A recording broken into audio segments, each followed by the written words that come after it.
বন্ধুরা, আজ আপনাদের দেখাবো সেই ধান, যা কিছুদিন আগেও বলেছিলাম বিধান অষ্টআশি বিষয়ে। এই যে দেখছেন সেই বিধান অষ্টআশি, যা ধানটি দেখতে খুব সুন্দর। গাছের উচ্চতা প্রায় 100 সেন্টিমিটার। গাছের কাণ্ড শক্ত, যা বাতাসে হেলে পড়ে না। এটি বড় মৌসুমের স্বল্পমেয়াদকালীন একটি ধানের জাত।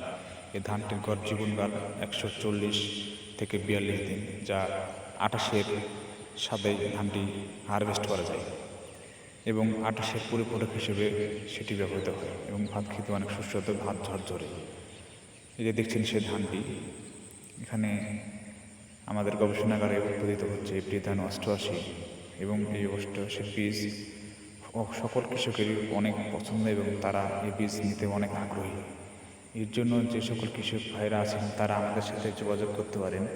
স্ক্রিনে আমাদের নাম্বারটি দেওয়া থাকবে এবং আমাদের অফিসের প্রতিনিধির সাথেও আপনারা যোগাযোগ করতে পারেন। এই যে দেখছেন সে ধানটি, এই ধানটি আগামী বড় মৌসুমে আপনারা নিতে পারবেন। এটি হচ্ছে বিল্ডার বীজ।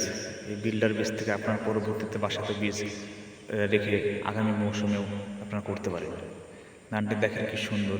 এই যে দেখেন চারপাশটা আপনাদেরকে দেখে আমাদের গবেষণাগার রাজশাহী বাংলাদেশ ধান গবেষণা ইনস্টিটিউটে কর্তৃক উদ্ভাবিত নতুন একটি জাত, এবং এই জাতটির ফলন বিঘা প্রতি প্রায় 23 মণ, যা তুলনামূলকভাবে অনেকটাই ভালো এবং আড়সের চাইতেও ভালো। এই যে দেখেন ধানটি, আপনাদের আশা রাখি আপনাদের সকলের ভালো লাগবে।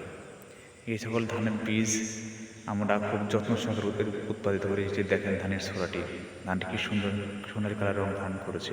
একটু দেখেন, ধানটি দেখলে বুঝতে পারবেন। এটার বয়স হচ্ছে 65 দিন। এটা দেখেন কি সুন্দর একটি ধান। তাই এর জন্য আপনাদেরকে বলি যে কৃষক বন্ধুরা, আপনারা আপনাদের উৎপাদিত ফসল করে যদি সেখানে লাভবান হইতে না পারেন, যদি ভালো ফলাফল না পান, তাহলে শুধু আপনাদের অর্থই অপচয় হবে।